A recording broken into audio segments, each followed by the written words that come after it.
Good evening. Welcome to this regular meeting of the Jefferson County Board of Education. Call the meeting to order, and we would invite you to join us for the Pledge of Allegiance.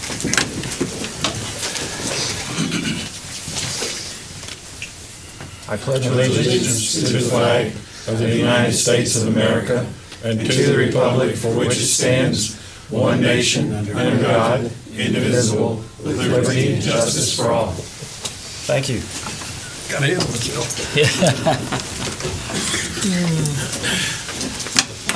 Madam Superintendent. Yes, sir. No comments. We have a fairly full agenda. Okay. Approval of minutes for the, last regular board meeting, February 26th, and our special board meeting on March 5th. That was what? What was that? LSIC? LSIC. Calendar meeting. Oh, calendar meeting. Okay. We have a motion? So moved. Second. Thank you. All in favor, say aye. Aye. Ayes have it. Citizens' comments. I think we have one signed up tonight. Ms. Roper, nice to see you.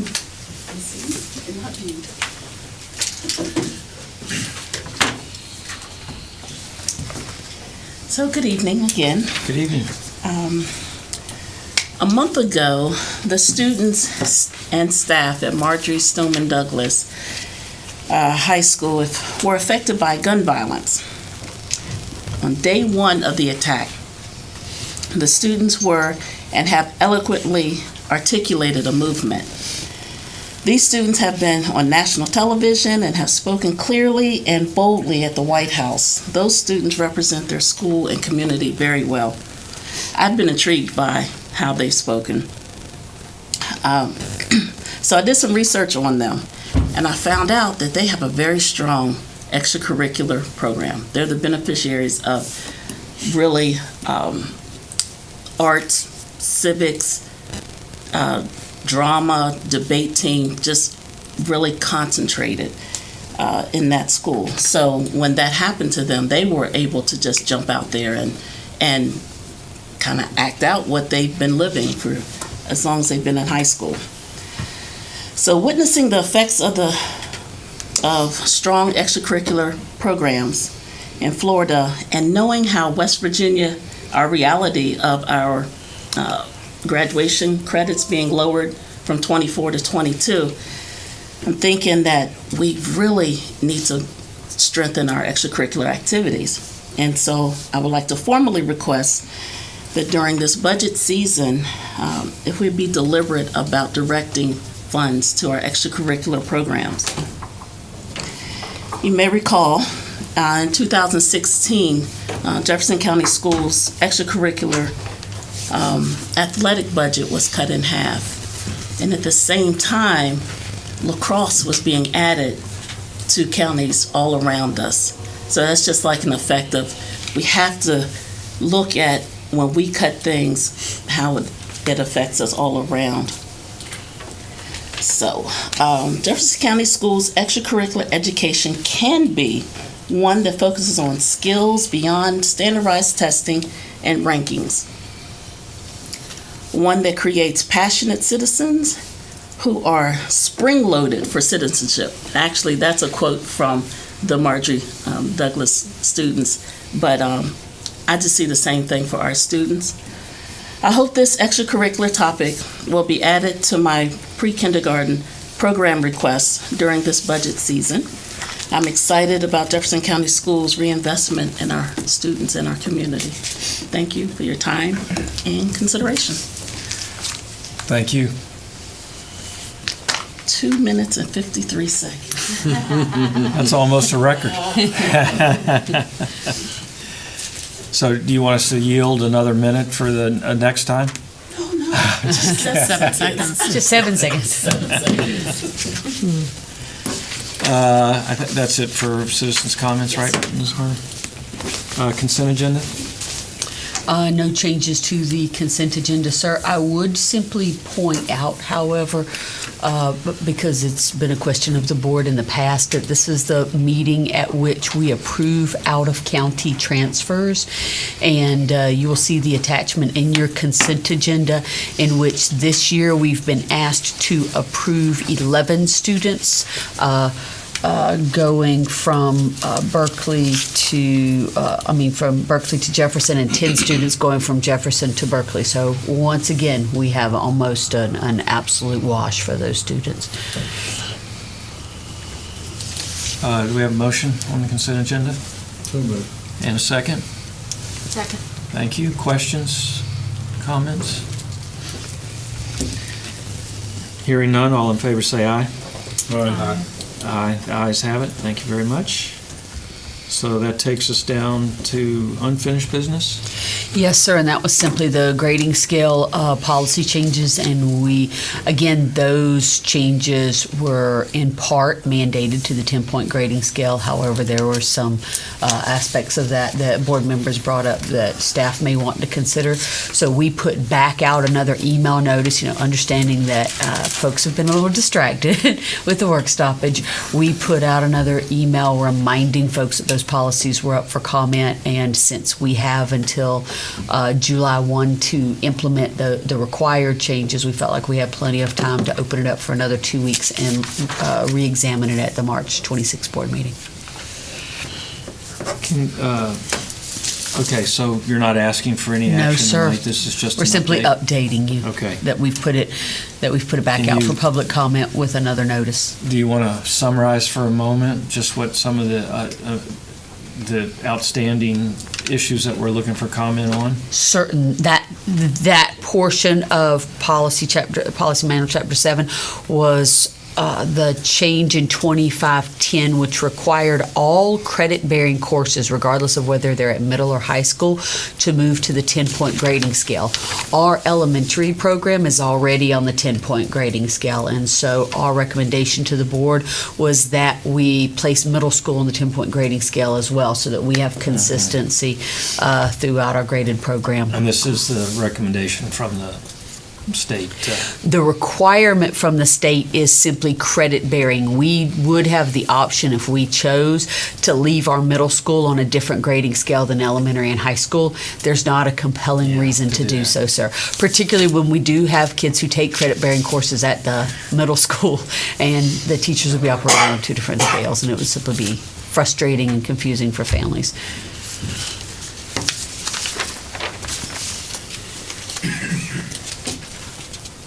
Okay, any questions on that? We're good. New business? Yes, sir. Based on the board's regularly scheduled meeting, the board's May 28th meeting will fall on the Memorial Day holiday, which I Woohoo, let's do it. presume, Bless you. bless you, which I am hopeful that the board will reconsider, both for their own benefit and the benefit of the public who's. So Just attending. our first meeting then that month is the 14th, correct? That Second Monday of the month, 14th? That is the will of the board. If you'd Yes. like to move yours to that, it's the 14th. Yes, Right, sir. that's, so, And then the next meeting would be on June 11th. okay, so do we have a motion to reschedule? And if so, then we can discuss what we want to reschedule to. Second. Okay.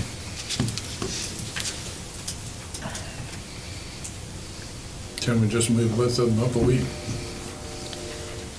To the, That'd be too close. To the 7th and 21st. you want to move both? I could do it that way, 7th and the 21st? Would that be a little bit?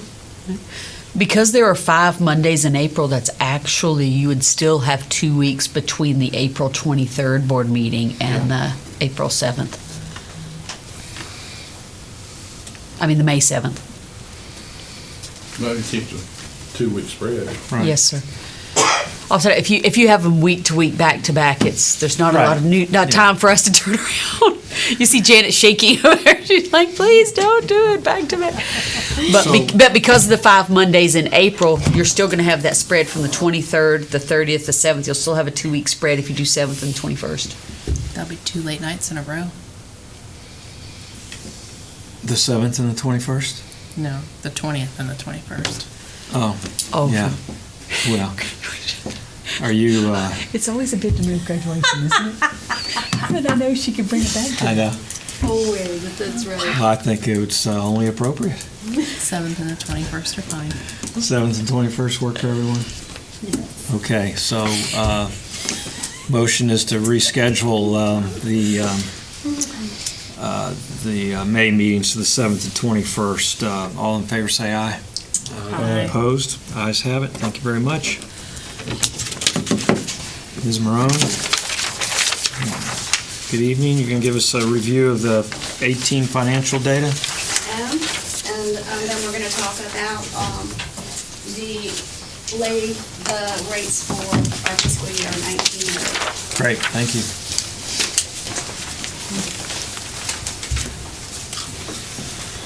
Copies of that, if anybody's interested in. I have a few copies. This will be up on our website tomorrow. If anybody else is interested in copies.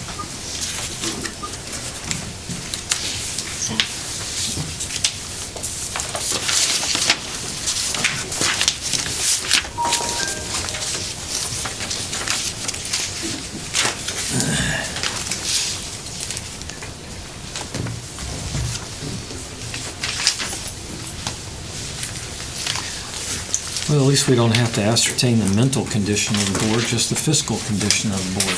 That's between a March good 8th point. and Small 28th. gifts.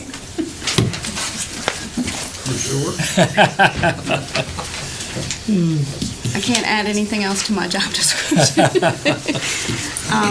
Good evening. Tonight, we are going to do two things. First of all, we are going to review where we are currently in this fiscal year, and then we're going to start looking at next fiscal year. To those who don't know, this is typically how we kick off our fiscal year 19 budget. It is required that this meeting be presented to the board and that data be reviewed at this time. It's actually between March 8th and the 28th or March 8th and the 28th of March. We're going to start with our revenue highlights. You can see that we have 3 areas of concern or 3 areas noted for this fiscal year. One is our taxes, and our taxes, when we look at our levy, we've been trending that data for about 10 years and looking at our receivable, our allowance for doubtful accounts, and how that affects our collections. In fiscal year 17, we ended up with a negative 145 based on budget and collections, which is not bad, but we'll talk about that a little bit more with our levy. This year is our student enrollment, and you can see that I have now noted in my world, two times is a trend, and 3 times is definitely a trend. I know that Dr. Gibson dug pretty deep with Mr. Blanc and some of our instructional staff to see what is causing that enrollment trend for every 3 years to basically not grow or grow very little. And I think she had some explanations for why we're seeing that shift in that student decline. Of course, Medicaid, we are only on our 2nd year. So I think we will need a couple more years before we actually have some trend. I will say that fiscal year 16 and fiscal year 15 both brought $700,000, and currently we are looking at $500,000 that we have not received in the Medicaid line item. Other than that, we expect to collect all the revenue, and in some areas, possibly a little bit more, depending on how those taxes trend in. I'm thinking that we should look pretty good for revenue collections. A quick overview with staffing. This spreadsheet's changed a little bit. Mr. Osborne, I am now just adding the special ed and regular ed request that you had a couple meetings, or maybe even 4 months ago. But the budget is what was adopted and approved by the board. The next line item says the positions that were actually approved this year after the budget. The adjusted FTEs are so that you can understand that in the education environment in West Virginia, our professionals are counted as one, but our service are counted based on the number of contracted days they have. So for example, everybody's on a 200-day contract. Our custodians are 261, and when they are built into the adjusted FTE, a service who is 261 is counted as 1.3 versus just 1. This year I also added regular FTEs, which would be full-time or half-time, because a lot of times I see that number has a bit of a difference, and so you understand bodies versus how the funding formula works. Any questions on that? That is kind of new. So versus 527 adjusted FTEs for our funding purposes, they actually equate to 474 either half-time or full-time bodies in our system.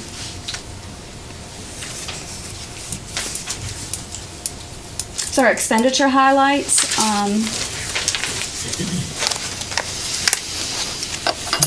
You can see that our salaries, as far as the balances, are looking fairly good. I think that the balance that we are projecting as of today, or as of February 28th, is $397.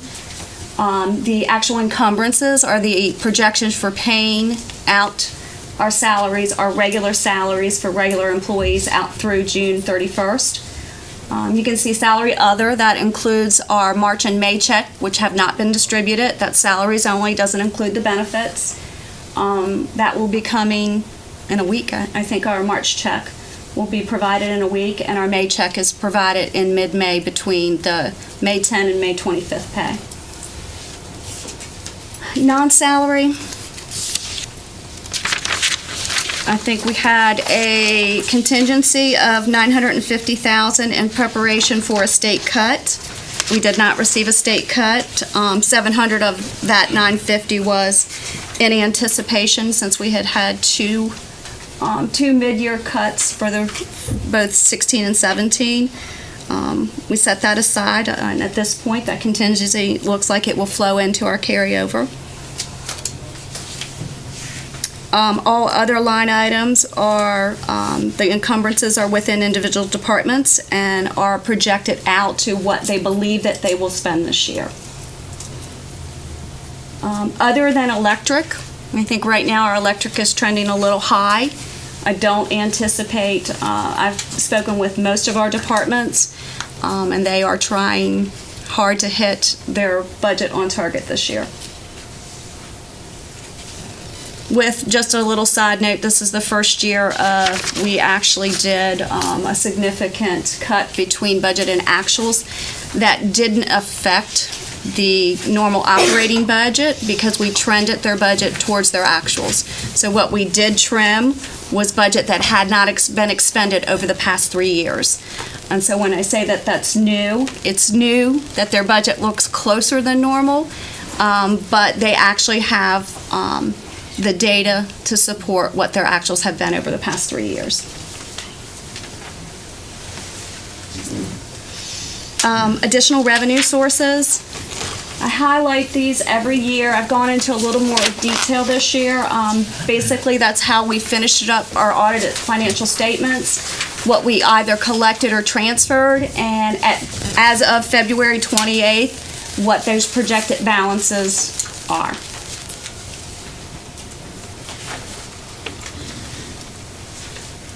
And breaking them down into a little bit more detail individually.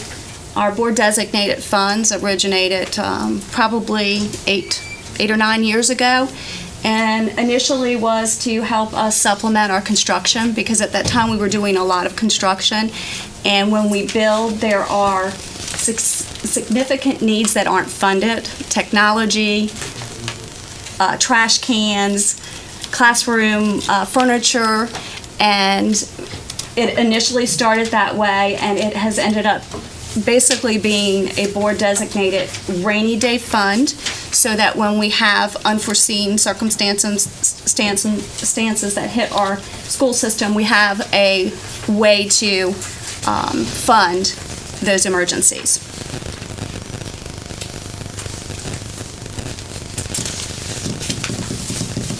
Table referendum funds started in 2011. I will note that we've been discussing for 2 years that the collections may not be sufficient to handle the 2 transfers that we depend on for table referendums monies. Currently, we put $1.9 million. We transfer those funds to our general fund to assist us with capital improvements throughout our entire system. Instructional resources, technology, maintenance needs. And we also now pay, I think, we pay our lease bond revenues for the bus garage out of that. And those 2 together take 2.1 or almost 2.2 million. However, in fiscal year 18, we originally projected 1.9 million collections. And looking at that data before this presentation, it will again need to be revised, which will also mean that 150,000 of revenue will decline when we go to do this budget. I'm going to project it at 1,750,000 going forward from fiscal year 19 through the 21st. And when we approve the 19's budget, I will have data through May to see where that number actually comes in. I'm hoping that it'll come in at about 1.8 million this year, which will leave our drawdowns exceeding our collections for the 2 sources needed, short by $445,000 going forward annually. And when you said drawdowns from exceeding collections from 2 sources? Or Yes, so what we use those funds for, one is 1.9 million to shift to our general fund to assist us with our capital needs within our general fund, which would include technology. And that's because those funds are restricted for that. We can't use it for other Correct. So when we benefits and approved, salaries, yes, we would. right. Although that shift did allow us to do the May check. Has helped us use more levy Correct. money in that direction, yes. I added this slide because as I went through it, I'm sorry, could I ask? Yep. That when you say drawdowns exceed collections, these are not fixed drawdowns, so we could adjust those. That's what we're going to need to do. And in 19, we will reduce our revenue that is being transferred by a couple $100,000. And we still have some carryover that we can eat into. So starting in fiscal year 19, we will reduce those by 150,000. And as that balance depletes, we will then have to add another 200,000 reduction in our revenue source. Which led me to this slide because we have collected over 23 million in table referendum funds, and we have funded 22.2 million in projects.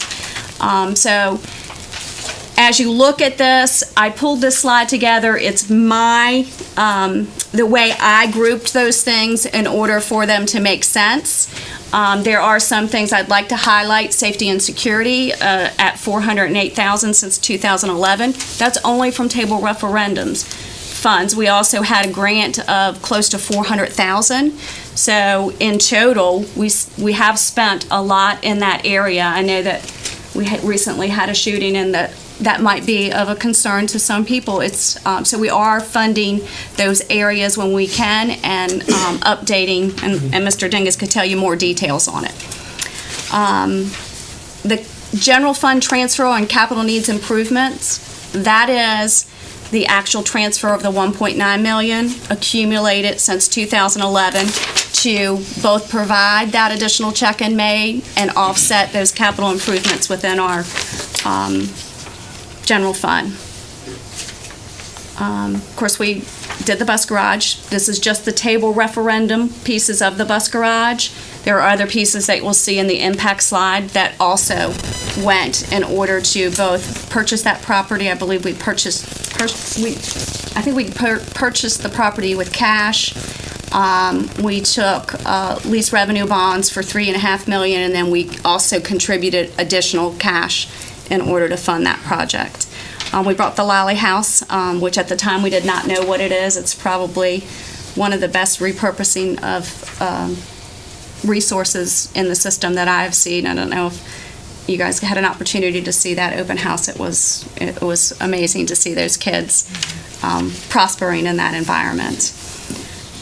School construction projects aren't broken out. Those would be what we contributed to major construction projects, which are on the next slide, a little more detailed in the impact fees.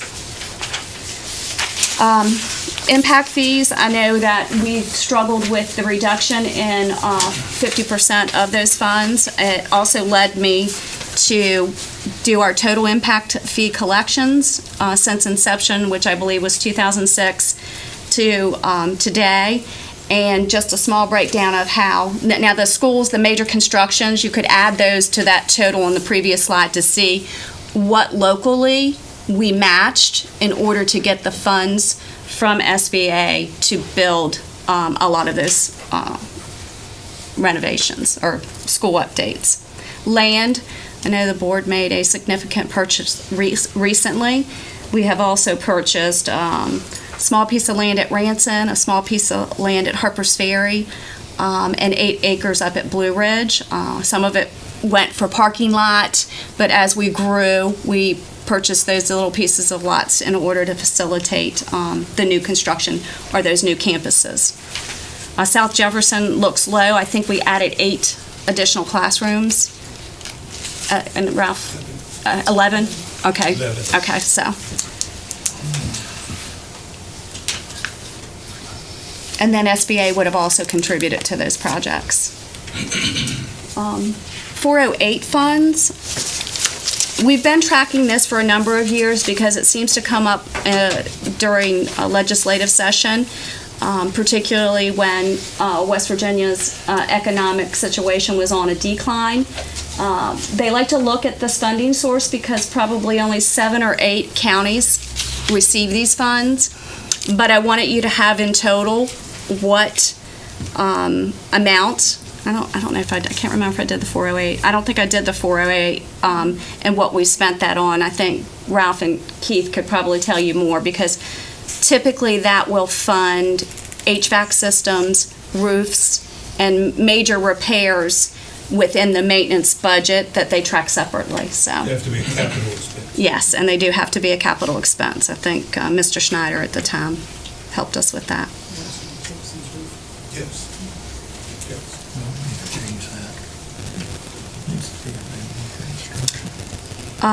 The assessed value of new property is how it is determined, and I want you to know that in fiscal year 18, and again, when we look at the levy rates for this year, public utilities, the infrastructure of public utilities over the past 2 years is, and I haven't had I did call the assessor about it.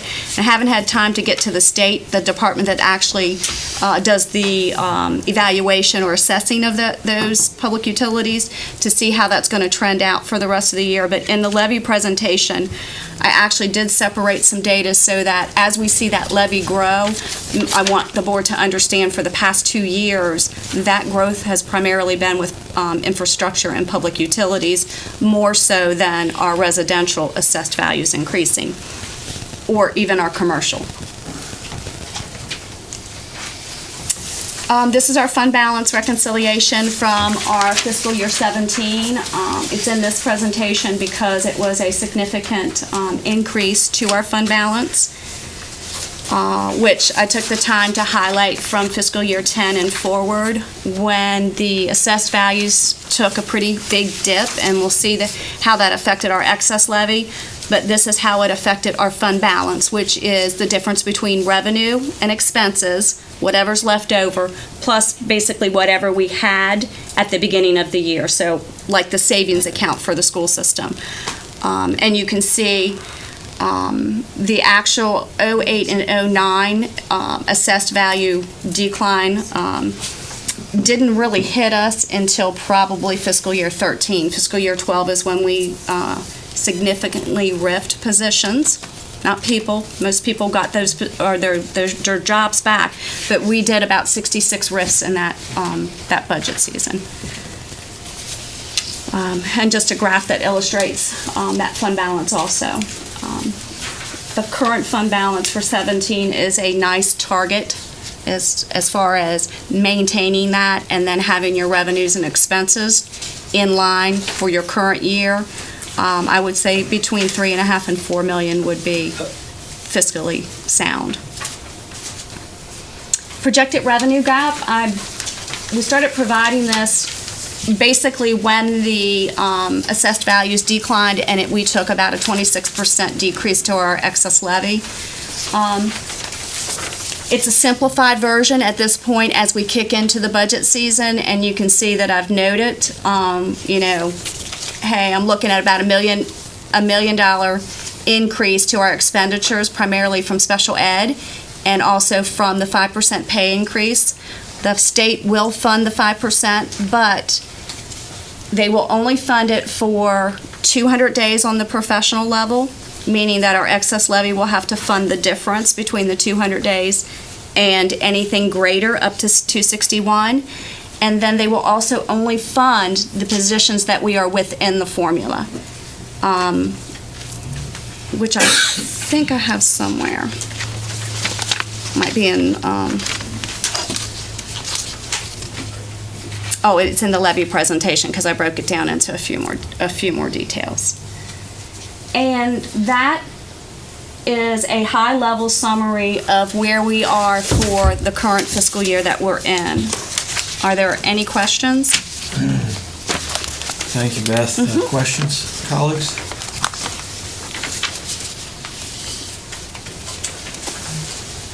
Okay, I mean, just a second. Study it over a little more. Yeah. On this third slide, you mentioned enrollment, and I know that there has been some confusion because we have had a period of increases, and then we've had a little bit of a dip, not much, but a little bit of a dip this year, correct? If you look at the footnote, Mr. Yes. Sedith. And then what do you, the 250, okay. So basically increased enrollment is separate legislation that provides there's a formula that they calculate what we get for increased enrollment, and I can't remember, I don't know right off the top of my head. Used to do a 3-year average rolling, but in September, based on projections of increased enrollment, they fund us 60% of that actual increased enrollment within that fiscal year. It is one of the very few, besides Senate Bill 408, that really help growth counties.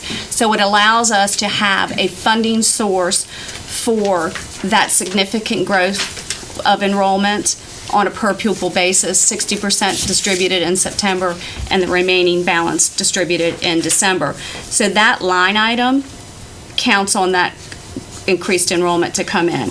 And you can see that 12, 15, and 18 now haven't. For 19's budget, I'll keep it in the budget because every year after we had a more stagnant growth level, the following year we still had sufficient growth in student enrollment to maintain it for a projection.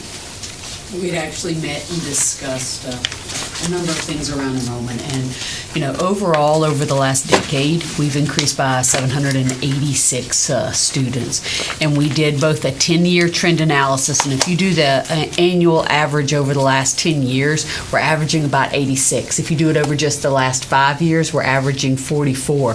This year's drop hits you hard in a shorter average period of time, but we've only had one other year between 10-11 and 11-12 we went down by 3 students, and between 13-14 and 14-15 we only grew by 5 students. Every other year in that decade we've grown by double and sometimes triple digit, earlier in the decade triple digit students. So we anticipate a rebound, and when we sat and looked at those numbers, We did see some increases in some interesting areas, predominantly in the number of high school students who were homeschooled, secondary students who were homeschooled. And some of that we attribute to there being a great deal more options for parents these days. They have a great deal of flexibility with virtual learning, and we have an affluent community who wants a lot of flexibility for their student body, for them to be able to take them to, dance school in Philadelphia, or for them to be able to travel with their family, and they don't want to have to deal with our pretty stringent truancy and attendance requirements, and so they make the decision to homeschool them because they can. We've actually had discussions with the Department of Education and a couple of other counties in our consortium about the creation of additional virtual school opportunities to recapture some of those families who are looking for more flexibility, and I think that's going to be important. We also, as I created for the board, compared ourselves to Berkeley and Monongalia and several of the other high-performing school systems for what percentage of our students were actually out of the county total student body were seeking homeschool as an option, and we're still running about 3% less than Monongalia and 5% less than Berkeley of families who choose to homeschool. So we don't have an extraordinarily large number, but it's growing, and it's of concern because it's lost revenue for us, and it's also an area in which we don't have as much assurances regarding the quality of that education.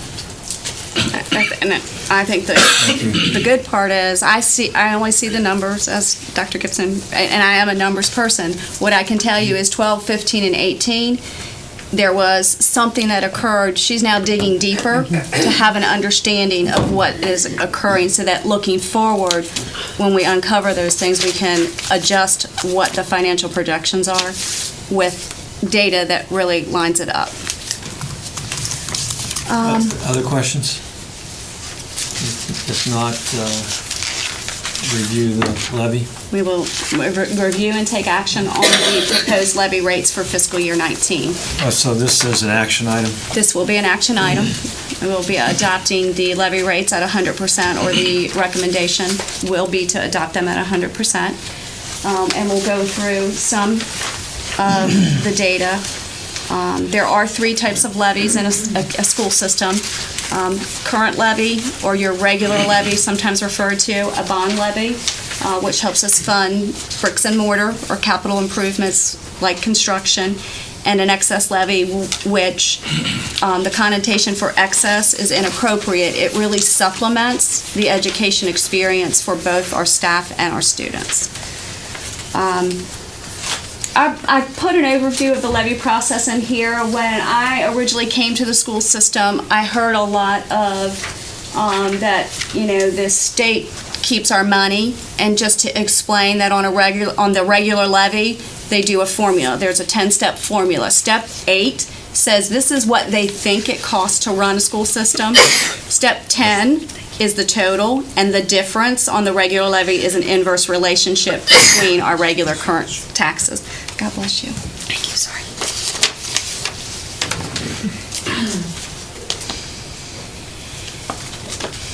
Okay. Assessed values. Fiscal year 19 assessed values are up 2.68%. This is the data I referred to earlier. In fiscal year 17, we were up 5.8%.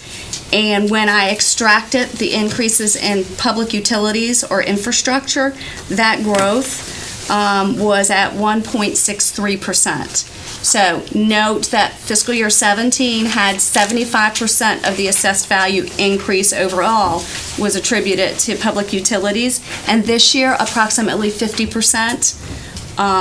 Maybe 0.85 is attributed to those public utilities. And I only see that twice these 2 years, but I want the board to understand that if next year comes and there's not that significant hike with those public utilities, it might just be more of a true assessed value with real estate in our county. Current levy rate, I think I kind of explained it. It will be up by $364,000, almost $365,000. It is an inverse relationship with our funding formula. Net loss to the county is 0, If it's up, the state pays less. If it's down, the state pays more. And that's kind of nice. We do have a bond levy out. It was a bond levy in 2004 for a 15-year term, which will mature in 2020. We did refund it, which basically means we refinanced it at half the percentage rate, and a considerable savings to our community when we did that. The Municipal Bond Commission determines what we levy annually, and it's similar to what it was last year. We are actually at 5% collections, meaning that we've escrowed enough that they felt comfortable to take the 10% down to a 5%.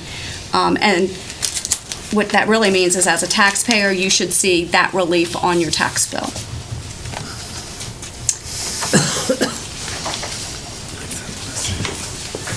Okay, this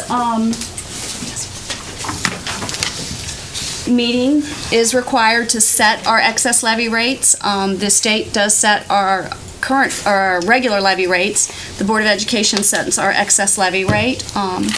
This meeting is then reconvened on the third Tuesday in April to officially adopt those rates after they've been approved by the state auditor. And I think we already have a meeting scheduled for April 17th, and it will also be, we will also be presenting a draft fiscal year 19 budget at that time.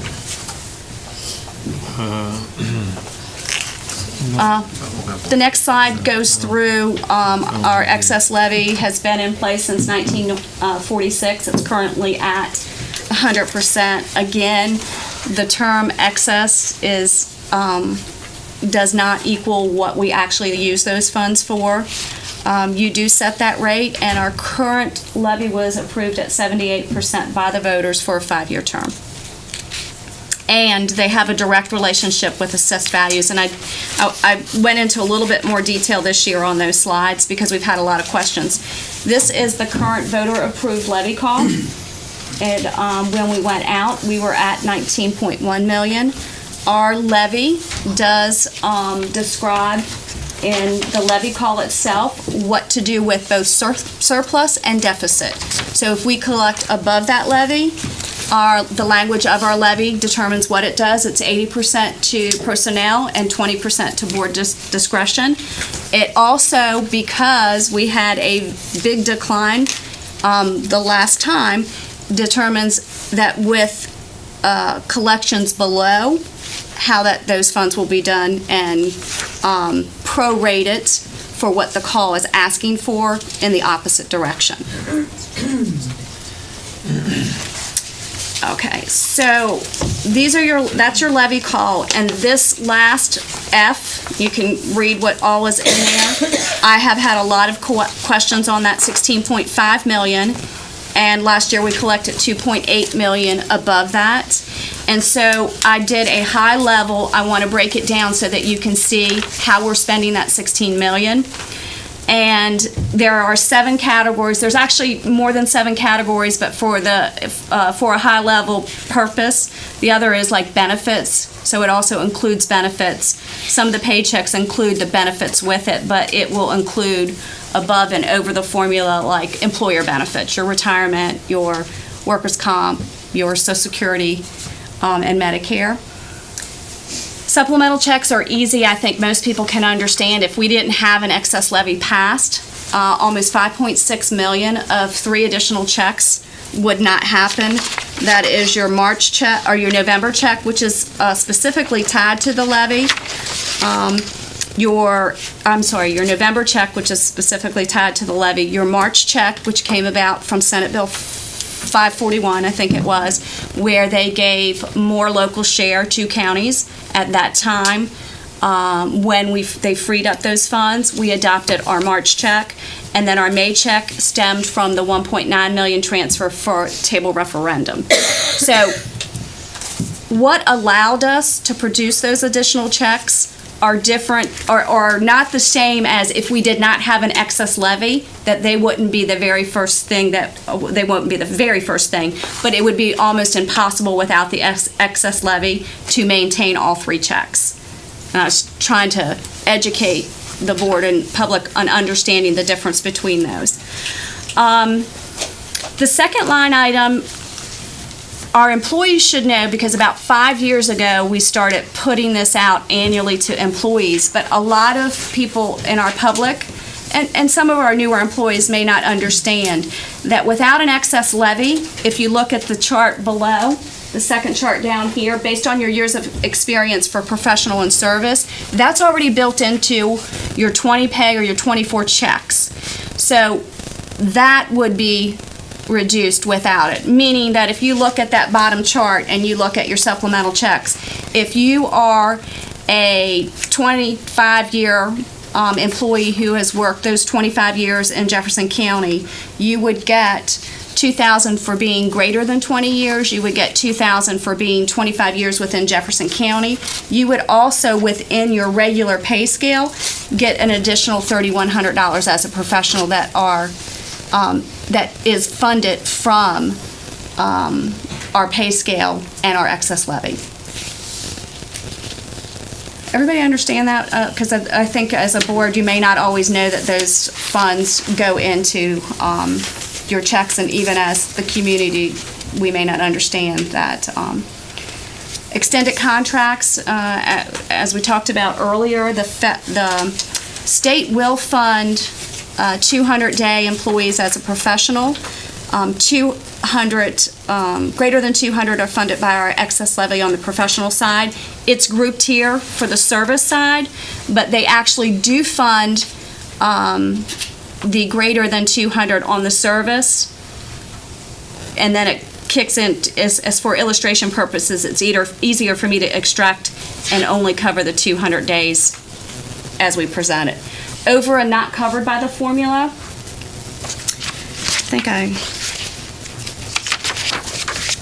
I thought I might have put an illustration in here, because this was, yeah, here it is. So what does that mean? Not funded by the formula are positions like myself, Mr. Pettiford's position. They're not even eligible to be funded. We have 22 of those positions that we fund from our excess levy. In addition to that, we fund 17 librarians, 11 art teachers, 11 music teachers, 15 PE teachers, and 35 nurses and guidance, to the tune of about $4.5 million from our excess levy. Supplemental pay and for professionals in service include different things. I don't know if you hear over 20, over 25. The state allows, Mr. Blanc, you might have to help me with it, allows us to go over 3 students between kindergarten and... It's kindergarten. For just kindergarten, and over 3 students also for... 4th, 5th, and 6th. 4th, 5th, and 6th. They allow us to place 3 additional students in there. They require us to pay the teachers for those additional students. But they don't fund that. So you have the option, and it does save us money. It's about $250,000 just for over 20, over 25. And then supplemental pay for service, includes overtime, extra time, midday sometimes runs for bus drivers. And then number 7 is substitute costs. That's both for professional and service.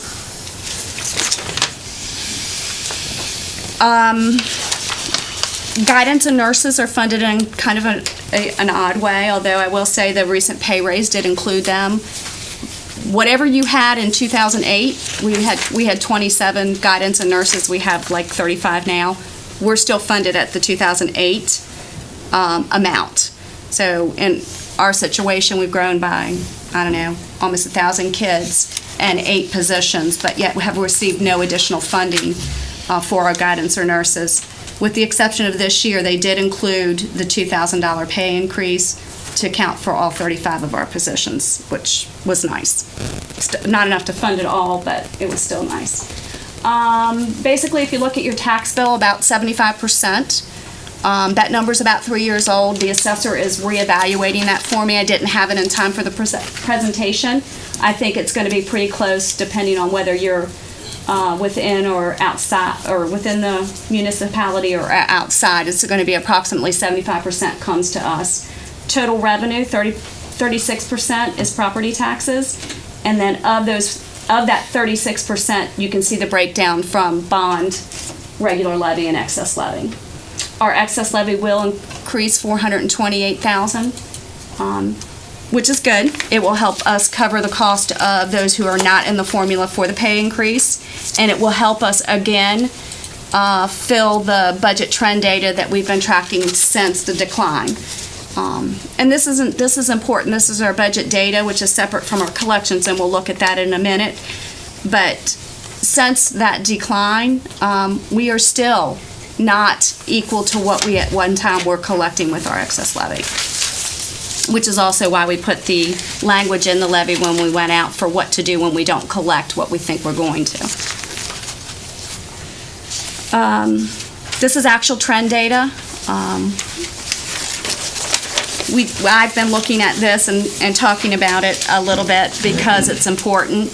And I will tell you that currently we're at 83.47. That's budget to actual collections. The past 3 years, where you can see our negatives were a little more significant, we were only at 79% budget to collections at this time, which indicates to me that we may collect above what that actual budgeted data is for our regular and excess. And if that's the case, when we look back for 19, we'll budget at 6% for the allowance. If I see the trend data suggests that for those 2 years we're in a positive, we may look at doing a 5.5 increment for the allowance. In summary, basically the board is to take action on and to lay those levy rates at 100% today. It'll go to the state auditors, and this meeting will then reconvene on April 17th to officially adopt them. Any questions? Thank you, Beth. Questions?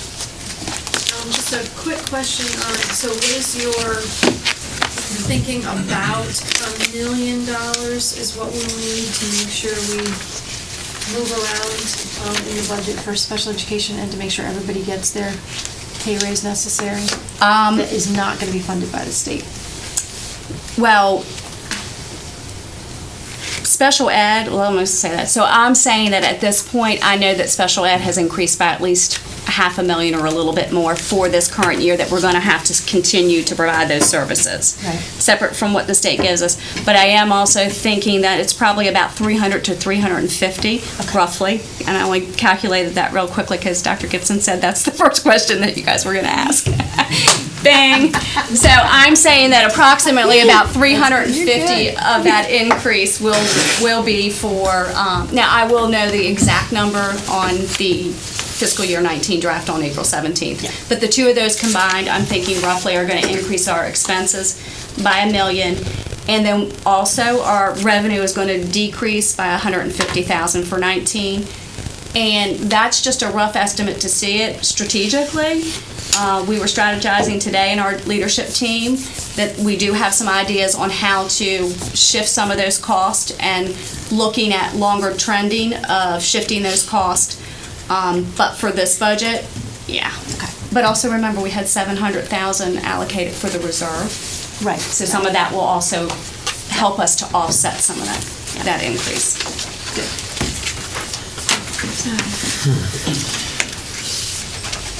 Other questions? So, just to make sure, a little bit of clarity. So first of all, the levy rate itself is not set by us. It's set by, I mean, we can determine whether we want to collect up to 100% of whatever the rate is. And what is the current rate? The current rate is it is at 100%, and Of X. Well, what's X? it's like 19.22 per 100, and Right. then it's double. I don't have it in front of me, but Yeah. it is double. That 100. Let me separate. The legislator sets the regular levy rate, which in my 12 years I've only seen them change once because it's been based on revenue collections. The board does set the excess levy rate. It has been at 100% for my. Right. Yes. But we don't set what X is. to Oh, do the it? maximum. You don't set the maximum, you're correct. Right. What is it? Per class? Well, just say for a single-family home. What are the taxpayers of Jefferson County roughly paying per, because it's assessed on, it's X of every Yeah. $100 of Yeah, value. let me give it to you real quick. Your excess levy is, Class 1 is at 22.95, Class 2 and is at 45.90, Class 3 and 4, so 45.90 is what where your residential homes are. And basically double that rate for Class 3 and Class 4, which are commercial rentals, people own that rentals. Okay, so, but just on the basic homeowner, it's 0.45 Correct. of every $100. Correct. So it's $4.50 Correct. of every $100 of, and we don't set that rate. No, That's set by, that maximum rate is not set by us. that's set by the legislature. Correct. Or, okay. You are correct. We have the authority to determine whether we want to collect up to that $4.05 or something less than that. Correct, Okay. which I know you're not asking this, but which is why I take you back to where we're Right. at and what it includes. In order to And take you're that asking, less than 100%, you Right. would have to have direct cuts Right. to tie and to. you're asking us tonight to approve for FY19 that we're going to continue to collect it at the same rate that we have for, I know for 12 years, and it's probably at least 4 100%. years before then. we're going to collect it at 100% of that rate. Correct. Now, when we put the levy call out, so we're now doing the third year, is that? Yeah, it's good till 2021. Right, but we're setting the rate now for the third year of the 5 years Correct. that the community has given us the authority to Yeah. do. We're setting it for fiscal year 19, which will be the So third year. when we went out to the community 2 years ago to seek approval, we had to show them how much money based on what the based on the rate at that time and 100% of that rate, we projected that we were going to collect $19 million. Correct. There's been some,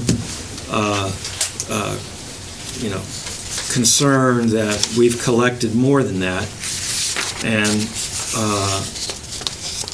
more than we said we were going to collect. And as you've pointed out, we have the authority to collect more. Is that correct? Correct. The language, I think there is some confusion about how our levy call is written. And our language does identify both, whether we collect above or below. And last year, we did collect above by 2.8 million, which is, again, when you can't just look at that, you have to look at the data of what we've been funding And in how order would just to you get to the collect- 19 million. Since we haven't changed the rate, we did 100%, so presumably then the assessed values went up a little bit more than we thought they would? Or Is that- more houses. Or more houses? More houses, but also, which is also why I pointed out public utilities over the past 2 years. Remember, in fiscal year 17, our assessed values in total increased by 5.8%. 4.17 or 4.2% of that was due to infrastructure. So every class has real and personal, and then also personal or public utilities. A lot of And that. so the public utilities have been Correct. upgraded, and so therefore they're assessed at a higher value. Well, last year, which is the year they're talking about, it was 789,000 just for Senate Bill 408. That's not in total. That's just for the assessments, which is $500,000 higher than we normally collect. Because that infrastructure is also fiber optics. It includes a lot of different things. This year, almost 50% of that increase in assessed values is also attributed to those public utility infrastructure updates. What are they exactly? I wanted to have it for this presentation, but I can't tell you. I will have it for probably the February 9th. So the 19 million that we said that we placed as the original call, about 84% of that goes to employee salaries and benefits, Yeah. right? Yeah, a little less than 84%, you're Yeah. right. Actually, And you're right. the extra $2 million that we've collected over and above that, 80% of that goes to? Personnel cost, Okay. And then I think, correct me if I'm wrong, but I think when Mr. Cable and I first went on the board, which was before we had impact fees and You're right. before we had table game, about 60% of this went to salaries and benefits, and the rest of it went to cover capital you're right. and maintenance. Actually, Right. you are correct. And there was a specific line item in that levy call for maintenance, Right. And which because- was replaced with the table Because we've been referendum. You're able right. to, because we have those new sources of funds that are restricted to those type, we've been able to take more of the levy and put it, even though in many cases, unfortunately, because of, the economy and property values that are outside our control, the actual amount of money we collected went down. Correct. But the percentage that went to pay and benefit went up. Correct. Okay, And definitely has not decreased. So, right. there were no decreases in salary and benefits at that time. Right. Yeah. Okay. So tonight, you're asking us To take action. to approve maintaining the rate at 100% as permissible under state law. Yes. Okay, do we have a motion to, a second? Any more questions or discussion? And then we have to then come back in 3 weeks? April 17th, when the auditor will have Okay. the approval, and we'll officially lay those rates, and in the interim, they will be published. Great. Okay. All in favor, say aye. Aye. Opposed? Ayes have it. Thank you very much, Ms. Marone.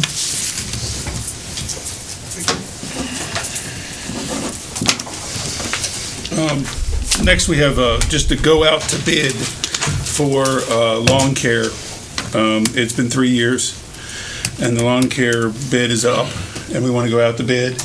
We're only asking to go out to bid for 1.5 years, though, because we're trying to have it break in the winter. Instead of breaking in the summer, that doesn't make a whole lot of sense. We're going to have it break in the winter so that we have time for those people to get ready.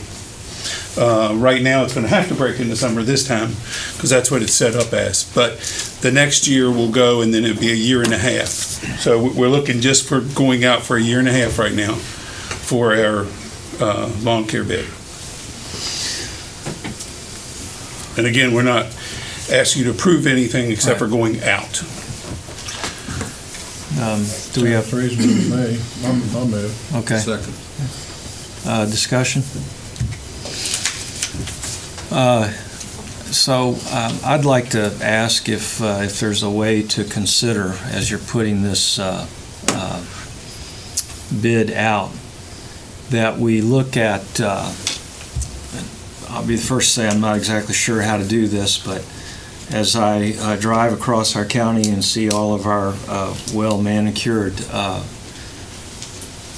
sites, I see many that I question whether we need to spend the money on mowing and maintaining as manicured facilities when it might be more sustainable for in many ways, as well as perhaps less expensive in the long term if we turn some of those fields and others into a natural habitat. And why we continue to mow them all the time when they might be, you might be able to return them to native grasses, or put wildlife habitat that would also be a good learning environment for the students. So I don't know if there's a way to put something like that into the bid to see how lawn companies and others might respond. We can certainly do some research on that and figure out how that would be I mean, certainly we Possibility. can add that. We have the capacity in our RFP process to set minimums and then to set alternatives. We Yeah. will give consideration to this alternative, sort of an above and beyond. And if one of those is a plan for reduction of maintenance areas of that, what are some alternatives to us having, a lot of bedding in this area and things like that, we can certainly ask for that as an alternate bid. I mean, not that they don't look great, but I question why we, why we are spending money on mowing if it's not being used. And again, there might be some alternatives. Sure. But that's just one person's opinion. I'm happy to, whatever. I'm trying to think where that might take place. Well, just as an example, and it's just there may be many reasons not to do it, but to take T.A. Lowry, beautiful front area there, but it's a huge area that we pay to have mowed that is not used for anything. Now, it certainly looks great, but there might be alternatives that might be cost efficient over the long term to the school system that might make sense. And some of those, like the TA area, we share with Jefferson County Parks and Rec, who put in that trail for. Great trail. So there may be some shared opportunities there that we should explore. On the other hand, if it's a soccer field or something that could be used, no. But, if it's not, I'm not sure why we're spending the money keeping it so well manicured. Well, But again, there could be others. Sure. Okay. So we have a motion. All in favor, say aye. Aye. Opposed? Ayes have it. Thank you, Ralph.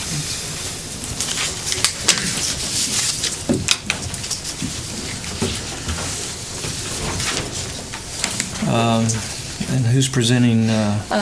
myself. Okay. This is, as the board is aware, with the impending closure of RISAs as a governmental structure in West Virginia, some areas have chosen to disband their RISAs, whereas ours has made the decision that what services could be more cost effectively produced as a group, we've shifted over to EPIC, the Eastern Panhandle Instructional Cooperative. Not every single service, but certain services like training bus drivers or our Head Start program that we feel we can still deliver more cost effectively in a group.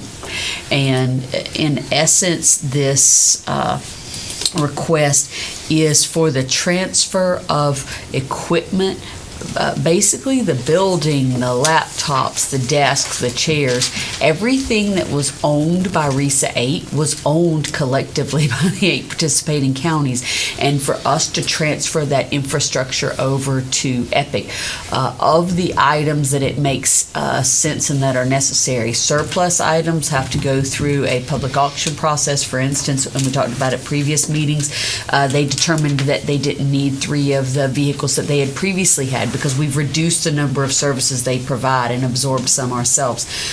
Those 3 vehicles were placed up for public auction, and the money went back into the EPIC budget for the counties.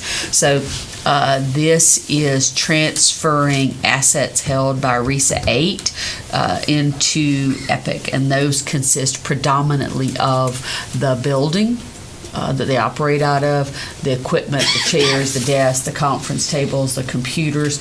We retain our percentage ownership of that. The EPIC agreement follows the same percentage distribution of resources, so we're not giving up any of our rights to our percentage should we at some point determine to liquidate those. If we decide to sell that building, if we decide to auction off all of the things in it, transferring it over to EPIC, we lose none of our percentage rights to those. Okay, do we have a motion? So moved. Second? Second. And we have previously approved the formation of the cooperative Yes, sir, agreement? we did. Okay. All right. Any questions? All in favor, say aye. Opposed? Ayes have it. Thank you. School calendar. Okay, this is also me. Let's see, now, you wanted the spring break, right? Just kidding. It's not snowing out there, right? It's not snowing anymore. Yeah, that good question. Someone check this.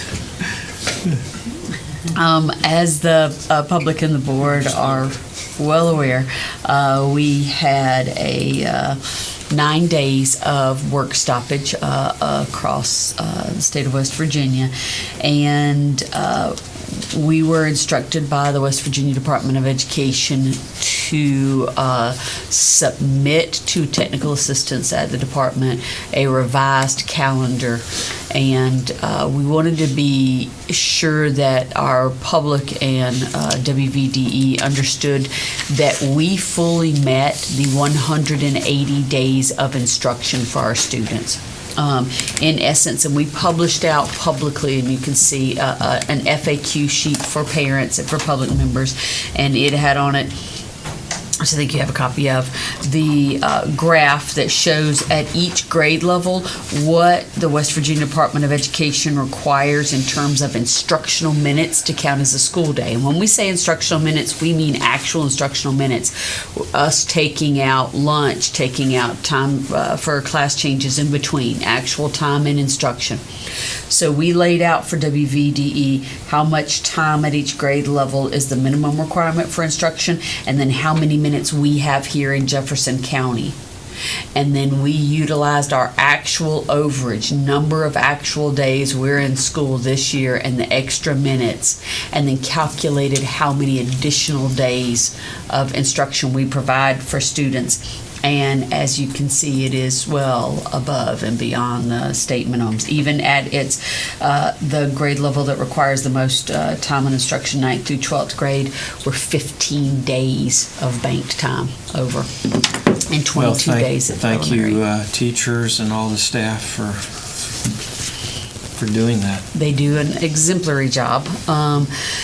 And thus, we've made the recommendation that, number one, this board previously, when we had the opportunity, because of inclement weather and snow days, to determine whether or not they'd be utilizing spring break, they made a commitment to our families that that was family time that was set aside for them. They didn't wish to infringe upon that. Also, we have currently the lowest number of weather closures in the state. We have taken fewer snow days than any other school system in the state this year. In particular, the one day that Jefferson was the only school open in the state of West Virginia, which I heard a lot about. Yeah, I think we all did. And I'm hopeful all of those same individuals will be enjoying their nice balmy spring break with their families. So we are the recommendation is that we continue being closed for spring break, Friday, March 30th, Good Friday, through the following week for spring break, that we add 2 instructional days, May 31st and June 1st, which are the Thursday and Friday of that week, which quite frankly works well for our parents. Most of our camps and things for childcare don't start midweek. They're not starting until the following week, and we're actually it's helpful for us to end on a Friday rather than a Wednesday. So that Friday, June 1st, will be the last day for students. The following week, June 4th through 8th, would be staff only. Those days would be utilized for professional development. We've had a series of meetings. Actually, we met this morning with technology. CNI has met. We've spoken with some outside vendors, and we have a pretty robust week of staff development planned. We actually had a significant amount of funding. In Pat's department alone, we had about $60,000 set aside for paying teachers to come to staff development this summer that we're now going to be able to utilize because we have those days. Yeah. We're going to be able to spend on materials and supplies. Right. We're going to be able to spend on making their staff development a bit more robust, which is greatly appreciated. And then they'll have their June 11th teacher prep day and June 12th TP day as they always do. Okay, do we have a motion? So moved. Second. questions? Once again, I want to reiterate that those June 4th through 8th days need to be high-quality staff development. Yeah. If they are not, then this will not work. Absolutely. And if we have to find some money in the budget to make that happen, we need to do that beyond the 60,000. Yes, sir. Noted.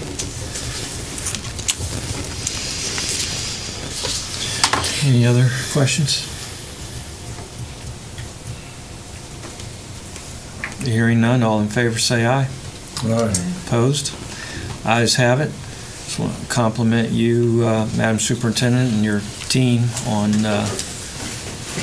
coming up with, I think, a plan that is, very workable and creates a less disruption for families, but is also, helps our teachers.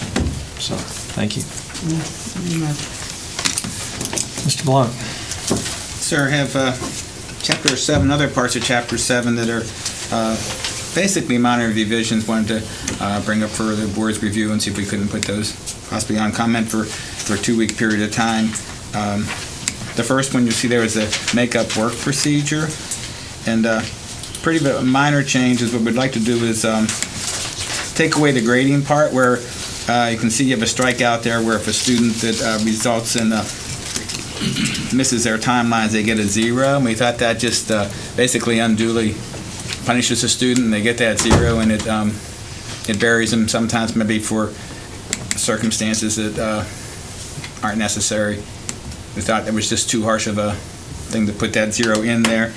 There is another part there that is scored, and it really shouldn't have been. We said in cases of extended absences or absences due to the extenuating circumstances, we'd like to leave that in as far as the principal having the authority to grant an extension of time for the submission of assignments, where that has a strike through it, and it really should not have that strike. The main thing we wanted to do on that was to take the automatic 0 out of there and let that come up more to the school waste as far as how they're handling missed assignments. Like there's just too many variables of why assignments come in late to just give students 0s on that. So that if you want to comment on each policy as we go along, if you want.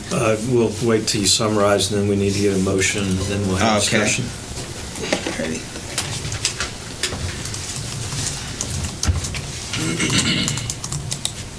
So the next policy there is the testing out revisions, and this is something that we're putting more toward the school and taking some things out as far as we're going to look at doing more online testing through our Apex system, as opposed to having teacher-made tests that were graded by teachers. We were trying to move some of the subjectivity out of it by doing online testing, and also it enables us to move it into a springtime testing so that students know and guidance counselors know, the schools know, if the students do their testing out in the springtime, we don't have to wait till the summer and then wait and see what their schedule is going to look like. They know if they need to take a class over, what their schedule is going to look like, other than waiting. In the past, we've always done this during the summer. It's a paper pencil test. Happens down here at the board office with a proctor, a person proctor in it. And what we would like to do is we're going to an online version of the test out. It enables us to get basically immediate results back, and counselors can work on the students' schedules, and everybody is much more well-formed about the results of the testing out in a more timely manner, and it's more objective scoring since it's going through the and it is an approved the Apex program's approved by the State Department for being correlated to our content standards.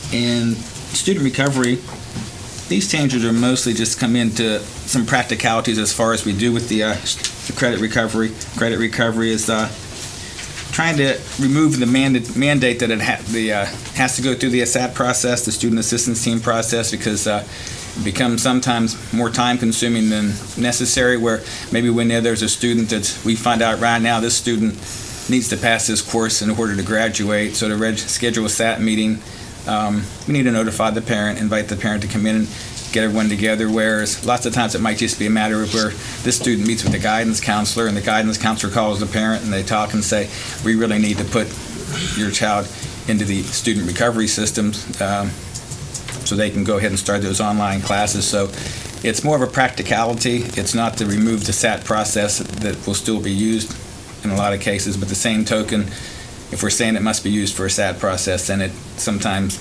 hinders the expediency of getting the child onto the credit recovery system. I think that's basically the summary of that one. So, like I say, there's three. It's fine tuning some of the things, and some of it's to try to bring in just from the experience of talking to our people that are working with these activities on a regular basis. Thought that would maybe make them more efficient policies and more practical. I have Ms. Kathy Farrow and Debbie Arvon here, two our secondary coordinators from middle school and high schools, to help answer any questions that have been very helpful. So let's get a motion on the table to approve. But I had kind of have a little bit of a technical question, because we've already have part of Chapter 7 out under review. Is it just part or the entire chapter? Part. These are just pieces. It's not the entire chapter. I guess it's just a little unclear, so I want to make sure that we're being clear, because we're going to have two sections of Chapter 7 out for review at the same time. Yes, sir. So how do we, item G, specify, which revisions? Because it's just not clear to me that if I'm looking at this from the public that I have, and maybe someone can explain it to me, so maybe so that I'm clear, but we have a Chapter 7 policy review out for public comment. And then we have additional revisions to Chapter 7 out for public comment and review. Well, each one of them will say exactly, like when you look on there and it says policies out for review, one says Chapter 7 grading policy revisions, Chapter 7 makeup work revisions, Chapter 7 testing out Because revisions. that doesn't say that here in item G, but it's going to say that in... Yes, sir. Okay, all right, thank you. So do we have a motion? So moved. Second? Questions? I just have a quick question. With student recovery, because it states the students are only going to be enrolled in the classes that they have previously failed unless there are other extenuating circumstances that would permit otherwise. How does that, does that also include health and PE? Because I know a lot of times kids will take PE going from 8th grade to 9th grade in summer. The goal's not, the health and PE testing out isn't, the goal's not to try to, this is credit recovery, this is different from the testing out. The health and PE testing, Because health, usually you do test out, or a lot of kids do if they don't want to take that in What summer. we're looking at is moving the testing out away from the 9th grade. We're hearing from our teachers at the high school level that they feel like the students don't have a deep enough science background. So I think it was to the junior year we wanted to move the health testing out. Is that right? It was to the junior year for testing out. They can take it the spring of their sophomore year. They can take Test out in their sophomore year then, just because they don't have the. And then our procedures ask for recommendation from the teacher, and it's difficult going to the middle school then and asking for a teacher for recommendation and say, hey, this student is a good candidate for testing out also. Yeah, and I'm thinking more along the lines for PE as well, because PE isn't really a testing out, but PE is more of a credit recovery that a lot of kids will take that in the summer. And I know I even have one child that did that 8th grade to 9th grade that summer. Took half a year of PE in the summer because he took a half a credit. So the way this is worded, would that preclude a student from being able to We don't take test out of PE. Because you're not testing out, this is credit recovery. Is that what that would be considered, because it's a class that you're taking that you have not previously failed? There's no credit recovery if you didn't have an original credit. That's why, to Mr. Sutton's point, when you look on the public content of these are three separate things. Okay. Makeup work is one thing. Testing out is, I have never taken this, I am testing out so that I don't have to go and sit and get the seat time for this class. And then credit recovery is, I've taken it, but I've got to, and I didn't pass it, and now I need to recover that credit. Those are all separate things. Okay, and I thought, just want to clarify that. Right, yeah, those are separate. Summer school. Yeah, okay. Although to your point, both testing out and student recovery would previously both happen during the summer. And so there was some confusion about that. And some of us, we're by making that electronic and online, you're pulling that testing out into the spring. And summer is credit recovery. Right. One concern I would have about making them wait, I remember reading somewhere about they couldn't test out of health until after they had biology. I mean, one of the reasons why some of these kids try to test out of health is to start taking, some classes earlier. And as they get into their high school career, I mean, their course loads get heavier, their schedules get busier. And I think we had pretty good participation from kids taking it between their 8th and 9th grade year or their 9th and 10th grade year. Is that correct? That's what I've seen, yes. Is that going to do harm where they don't have the opportunity to do it They could earlier? still take it in summer school, but they also could take health as a freshman. They can take health as a 10th, 11th, or 12th grade. It is an option for them. If they want to test out, though, after meeting with counselors and principals at the high school level, looking at children's maturity level, how much science they've had, looking at the criteria for testing out, it just really seemed like the majority felt that health isn't even a core subject, and the policy states that we allow students to test out of our core subject areas. Health was just kind of one of those that, I checked around with other counties, and they offer it kind of as just because so many kids want to do it, and so that's why we've maintained it. But because they have so many other options to attain that credit by 9th, 10th, 11th, or 12th, we wanted to wait until they did have more science under their belt. As a 9th grade, they'll take earth science, 10th, they'll take biology, but then the spring of their 10th grade year, they have the opportunity to test out of health. If they don't, they still have plenty of time that they can take that class. They can try to test out of it again in their 11th grade spring. We just felt like they have more options, and we have criteria that can be met. The same criteria that we require of kids for other core subjects will now be required with health as well, because they need to have like a 3.0 at least the last 4 semesters of a science class. They need to have a teacher recommendation. So we just, after meeting with counselors, principals, our CNI, teachers, that was the overall Do we have any consensus. data for that? Like, do we have any data that tells us over the last X number of years, these are the number of students who took it, these are the number of students who passed it and tested out, and these are the number of students who attempted it and did not pass it, to where we could say we have an overwhelming majority of students who failed testing out because they tested out maybe too early, or we can see in our data that 10th through 12th grade, if they tried to pass it, it was more beneficial, and more students passed it if they waited than if they took it early. To me, I think to try to make that decision, only because I mean, personally, obviously health is important.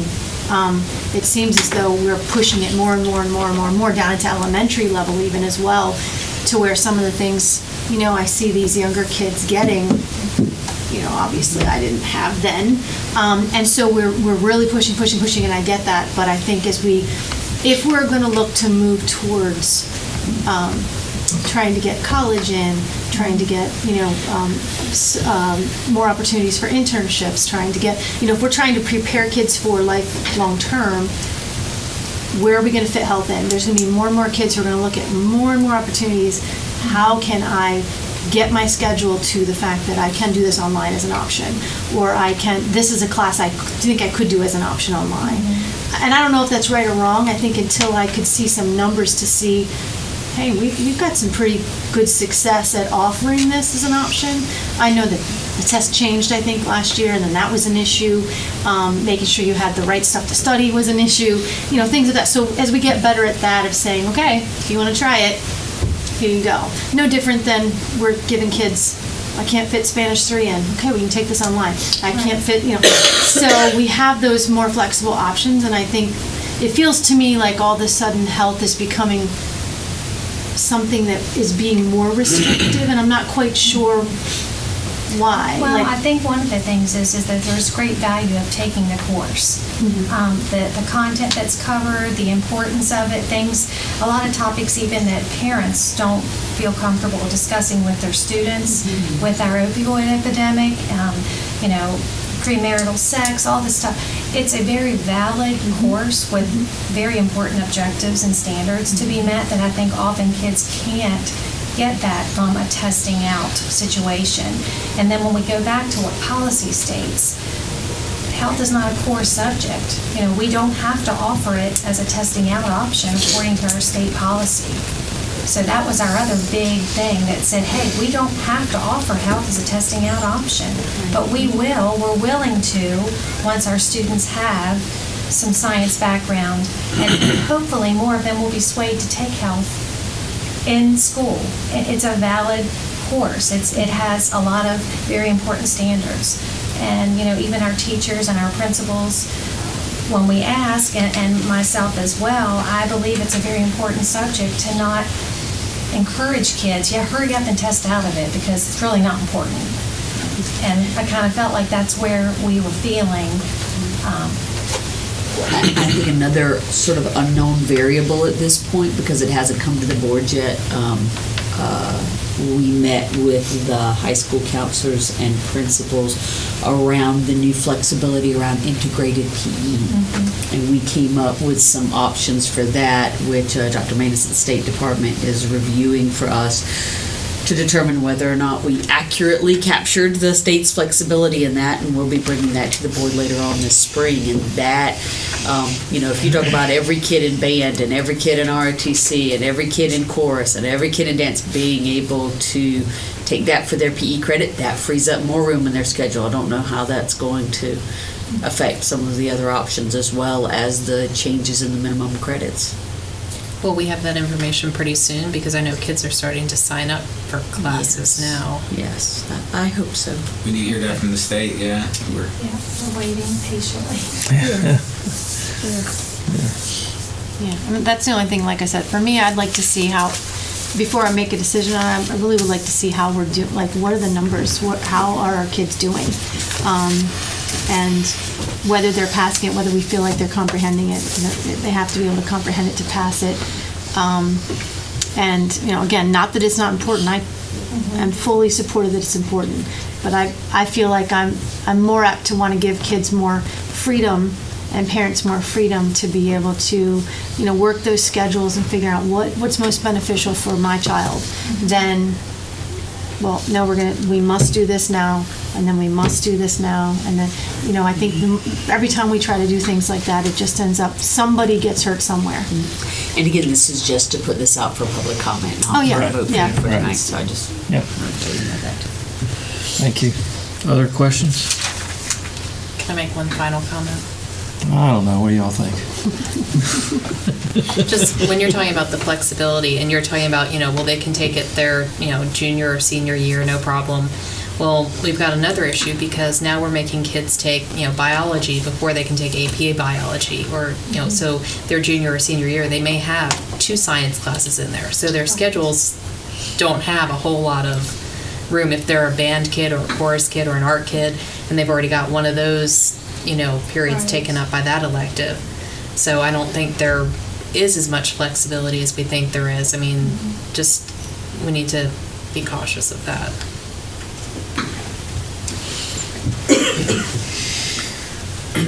Okay, thank you. We have a motion to approve putting these revisions out for public comment. Is this for the normal 2-week period? All in favor, say aye. Aye. Opposed? Ayes have it. Thank you very much, Mr. Blanc. Yeah. Stay with And you here. thank you. Thank you, ladies. after-school program facilitator? Yes, it's a permission to post a position that's actually been in effect for quite a few years. It was previously funded through a Benedum grant, and that grant has dried up. And so what we now do, we fund that position through our Step 7 project, and came to light more consulting with our legal counsel. There really should have been a posted position where originally the grant had wrote the person in to oversee the after-school program, and then as all of a sudden the funding transitioned over into school funds funding that position. It was should have gone on to being a posted position because it was no longer written into a grant and funded by that grant. So this is the permission asking to fund that position for the rest of this school year. To post the position for the rest of the school year. Have to post it for the rest of the year? Yes, sir, for this year. Then we'll revisit it for next year then. Okay. We are offering that now, though. Yes. It's going on right now. Yeah, it hasn't. The services haven't been interrupted at all. It's just a matter of trying to abide by the. Okay. Do we have a motion to approve? So moved. And a second? Second. Is it still currently being funded by the grant through the end of this year? No, we're paying with school funds. That's why we wanted to. And when did the grant expire? We started paying for it this year out of Step 7. And when it was previously paid for out of Benefit funds, it was part of that grant structure. And when we moved it over to Step 7 funds, we did competitively bid it out as opposed to simply giving it back to the entity that had it under the grant. We had 3 entities bid for it. The one who won it, we used the structure of the Benedum grant as the model for the contract with them, and it was in the contract. And then when we consulted with our legal counsel, they determined that because it was paid for through Step 7 funds, we needed to publicly post that, not make it part of the contract. The other piece of this school year is the second school year out of Step 7. And what we've done is required them to submit data to us on the performance of students who are at risk in our Bright Bites system, and compared to students who are not in that after-school program. So we'll be reviewing that data this year to determine whether or not we continue to fund that program, since the grant funding is no longer supporting it.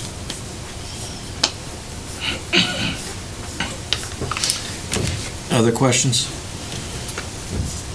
And is it also possible to look for other grant opportunities to fund it next year? Oh, yes, sir, certainly. All in favor, say aye. Aye. Opposed? Ayes have it. Thank you. And I'll hang with you. And Brett, the gentleman so nicely came here to support me. As far as I know, there might be some questions, but to give a summary, what we're looking to try to restructure our technology department a little bit in a way that actually isn't going to cost more money. We get more services from us. So that's what we have is a 261-day employee that's going to be retiring. One of our technology resource facilitators is retiring. He's a 261 employee. We have 3 technology resource coaches that are working on 200-day contracts.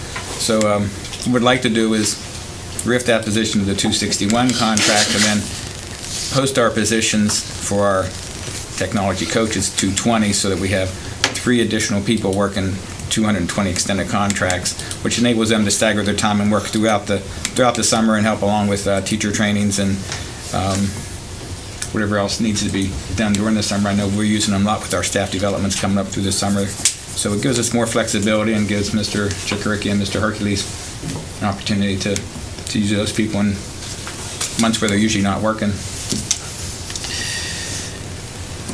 so is this, are you asking us to approve something, or is this a status? We're asking for an approval. I think we want to rift the current positions at the 220s there, or the 200 positions, and repost those at 220. from 200 to 220. And this will be the same number of employees that we presently have, including the position from RISA that we absorbed.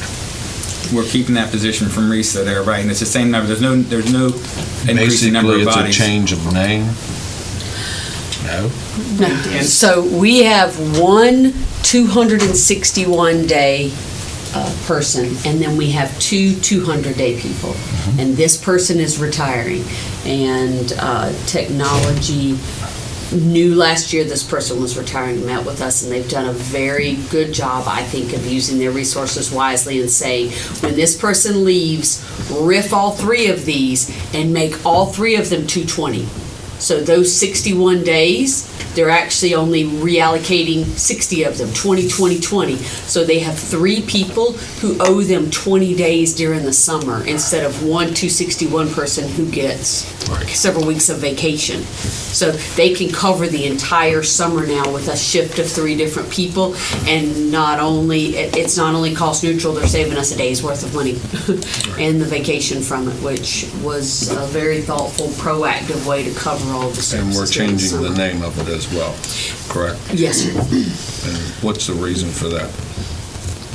Is there a reason we're changing it? No, they all had different titles. Several of them had different titles. It's consistency. They're So all that they're they'll all be coaches. consistent They're with the their same. coaches. Whereas we had a facilitator, when then the facilitator is doing away with that position and looking at matching all its coaches that are basically. The facilitator was 261 and the other two was coaches, and now that they'll all be 220, they all need to be coaches. So can we get a motion and then we'll discuss further? So moved. Second. Thank you. Anything you gentlemen want to add? I think everyone stated, I believe that it's really going to help us out. We're flexing days. We have 200-day employees. We're flexing. We're losing those 20 days during the year when we could really utilize them. You know, all of the turfs work during the summer. We run Tech Tuesday sessions and Teach Academy, and so it's an important program we want to keep, but don't want to cut that from. And this is a good way of doing it without costing anything. Thank you. Any other questions? So,